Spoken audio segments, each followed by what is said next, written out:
மாண்புமிகு அமைச்சர்களுக்கும் மதிப்பிற்குரிய சிறப்பு விருந்தினர்களுக்கும் அனைவருக்கும் என்னுடைய வணக்கம். ஒரு சில நிகழ்ச்சி மட்டும்தான் மனசுக்கு ரொம்ப நெருக்கமா ஃபீல் பண்ணும். அதை நினைச்சாலே ரொம்ப சந்தோஷமா ஃபீல் பண்ணும். அப்படிப்பட்ட ஒரு நிகழ்ச்சி தான் இன்னைக்கு இந்த சிங்கப்பெண் சிறப்பு படைய தொடங்கி வைக்கிற இந்த நிகழ்வு. உண்மையிலே மனசுக்கு ரொம்ப நெருக்கமான ஒண்ணு, சந்தோஷமான ஒண்ணு.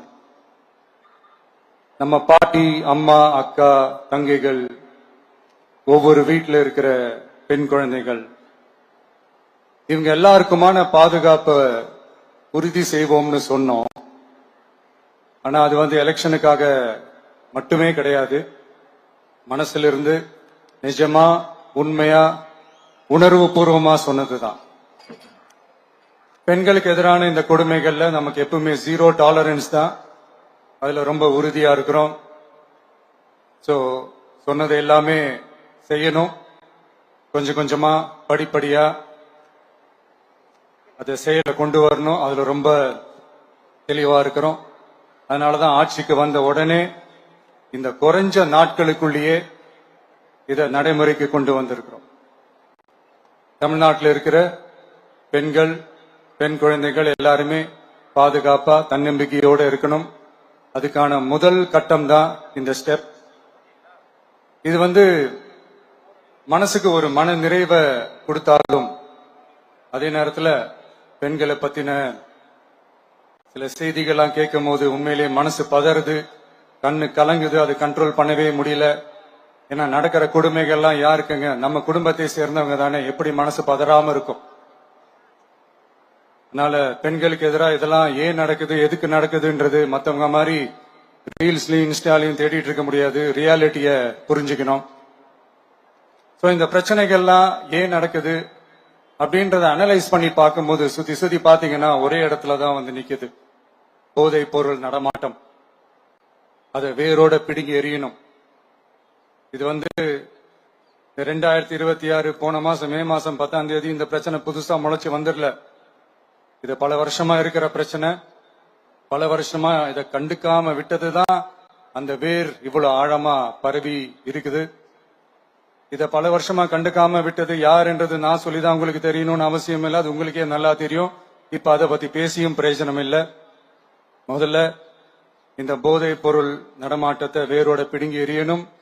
அப்படி எரிஞ்சாதான் இந்த பெண்களுக்கான இந்த சேஃப்டி ரொம்ப ஸ்ட்ராங் ஆகும். இது ரெண்டுமே ஸ்ட்ராங் ஆனாலே ஆட்டோமேட்டிக்கா சட்டம் ஒழுங்கும் சரியாகும். இந்த 3 விஷயம் சொன்னல, இந்த போதை பொருள் நடமாட்டம், பெண்களுக்கு எதிரான இந்த கொடுமை, இந்த சட்டம் ஒழுங்கு, இது 3மே ஒண்ணுக்கு ஒண்ணு இன்டர்லிங்க் தான். இதுவும் இப்ப புதுசா வந்த பிரச்சனை கிடையாது. பல வருஷமா இது இன்டர்லிங்க்டா தான் இருக்குது.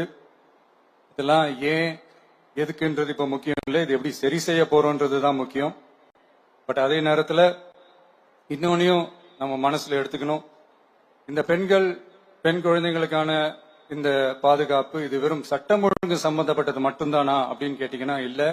இது சமூக ஒழுங்கும் சம்பந்தப்பட்டிருக்கு. சமூக ஒழுகல தனி மனித ஒழுங்கும் சம்பந்தப்பட்டிருக்கு. தனி மனிதன் ஒழுங்கா இருந்தாலே அந்த சமூகம் தன்னால மாறும். ஒரு கட்டுப்பாட்டோட, ஒரு பொறுப்பா இருந்தாலே இது மாதிரி பல பிரச்சனைகளை நம்ம கண்ட்ரோல் பண்ணலாம். படிக்கிற இடத்துல, வேலைக்கு போற இடத்துல, டிராவல் டைம்ல, ஆனா டெய்லி லைஃப்ல பயம் இல்லாம மரியாதையோட நம்ம பெண்கள் வாழணும். அதுக்கான ஒரு அட்மாஸ்பியரை நம்ம கிரியேட் பண்ணணும். அதுதான் நம்மளுடைய ஃபர்ஸ்ட் டார்கெட்டு. இவ்வளவு நேரம் நான் இதெல்லாம் ரொம்ப சாஃப்டா சொல்லிட்டு இருந்தேன். ஆனா பெண்களை தொந்தரவு செஞ்சுட்டு அப்படியே எஸ்கேப் ஆகி போயிடலாம்னு நினைக்கிறவங்களுக்கு நான் ஒரு வார்னிங்காவே சொல்றேன். பெண்கள் பாதுகாப்பை டிஸ்டர்ப் பண்றவங்க யாரா இருந்தாலும் அது சகிச்சுக்கவே முடியாது. அவங்களுக்கான தண்டனைக்கான அந்த நடவடிக்கைகள் எல்லாமே போலீஸ் டிபார்ட்மெண்ட்ல இருந்து ரொம்ப கடுமையான ஒரு தண்டனையா இருக்கும். கடுமையான ஒரு நடவடிக்கைகளா இருக்கும். அந்த தண்டனை, அவங்களுக்கான அந்த சார்ஜ் ஷீட் எல்லாமே ரொம்ப ஃபாஸ்டா, ஸ்பீடா அது செயல்படுத்தப்படும். என்ன ஒண்ணு, அந்த ஸ்பீட்ல நிரபராதிகள் யாரும் தண்டிக்கப்பட்டிருக்கூடாது. இதையும் காவல் அதிகாரிகள் மைண்ட்ல எடுத்துக்கணும். தப்பு செஞ்சவங்களுக்கு மட்டுமே அந்த உண்மையான கடுமையான தண்டனை கோர்ட் மூலியமா வாங்கி தரணும்.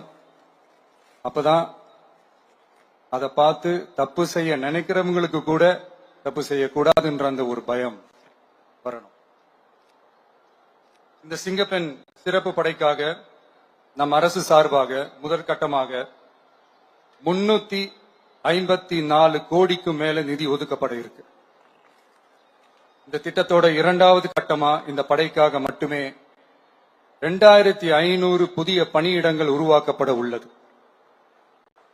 பெண்களோட பாதுகாப்பை ஸ்ட்ராங் பண்றதுக்காக மாடர்ன் ஃபெசிலிட்டிஸ் இருக்கிற வாகனங்களும் நவீன உபகரணங்களும் தொழில்நுட்ப சாதனங்களும் அலாட் செய்யப்பட இருக்கு. ஆல்ரெடி உமன் சேஃப்டிக்காக செயல்படுற அமைப்புகளுக்கு அடிஷனல் ஸ்ட்ரென்த் அண்ட் சப்போர்ட்டா இந்த சிங்கப்பெண் படை செயல்படுங்கிறத மீண்டும் வலியுறுத்தி சொல்ல விரும்புறேன்.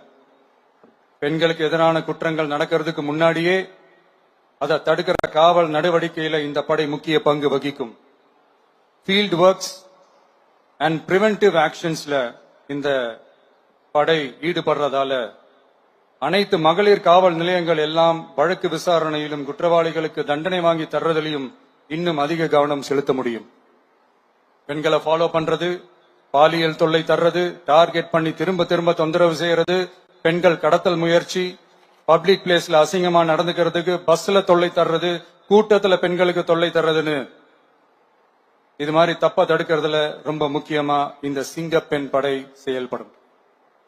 பெண்களுக்கு எதிரான குற்றங்களை தடுக்க நடவடிக்கை எடுக்க இந்தியாவிலேயே முதல் முறையாக ட்ரோன் வாயிலாக பெட்ரோல் முறை அறிமுகப்படுத்தப்படும். நம்ம வீட்டு பெண்கள் அவங்களோட ட்ரீம்ஸ் அண்ட் எக்ஸ்பெக்டேஷன்ஸ் என்ன அப்படின்றத நம்ம அரசு நல்லாவே புரிஞ்சு வச்சிருக்கு. அது கொஞ்சம் கொஞ்சமா நாங்க செயல்படுத்துவோம். உங்களுக்கான மரியாதையும் தான், உங்களுக்கான அந்த கண்ணியமும் தான் நம்ம அரசினுடைய highest and most important priority. ஒரு கவர்மெண்டோட அந்த விஷன் அண்ட் டார்கெட் ஆனஸ்டா இருந்தாலே போதும். பிளான்ஸ் அண்ட் அட்டெம்ப்ட்ஸ் அது போற பாதை சரியா இருக்கும்னு சொல்லுவாங்க. அப்படிப்பட்ட ஒரு கவர்மெண்ட் தான் நம்மளுடைய கவர்மெண்ட், உங்களுக்கான கவர்மெண்ட். இந்த ஷார்ட் ஸ்பேன்ல இந்த சிங்கப்பெண் சிறப்பு படைய நடைமுறைக்கு கொண்டு வந்து இதுக்கு ரொம்ப கடுமையா உழைச்ச காவல்துறை அதிகாரிகளுக்கும் பணியாளர்களுக்கும் இந்த நேரத்தில் என்னுடைய பாராட்டுகளை தெரிவிச்சுக்கிறேன். இந்த நேரத்தில் என்னை பொறுத்த வரைக்கும் ஒரு கவர்மெண்டோட முதல் சக்சஸ், முழு சக்சஸ் இன்ஃப்ராஸ்ட்ரக்சரோட வளர்ச்சியிலேயோ பொருளாதார வளர்ச்சியிலேயோ மட்டுமே இல்லை, அந்த ஸ்டேட்டோட பெண்களும் குழந்தைகளும் மரியாதையா வாழ்றாங்களா அப்படின்றதுலதான் அந்த கவர்மெண்டோட முழு சக்சஸுமே இருக்கு. அதோட சேர்ந்ததுதான் மற்ற எல்லா வளர்ச்சியும். அதுலயும் நாங்க கவனம் ஃபுல் கான்சென்ட்ரேட் பண்ணுவோம். கான்பிடென்டா இருங்க, நல்லதே நடக்கும், வெற்றி நிச்சயம். மீண்டும் சந்திக்கும் வரை நன்றி, வணக்கம். Thank you very much.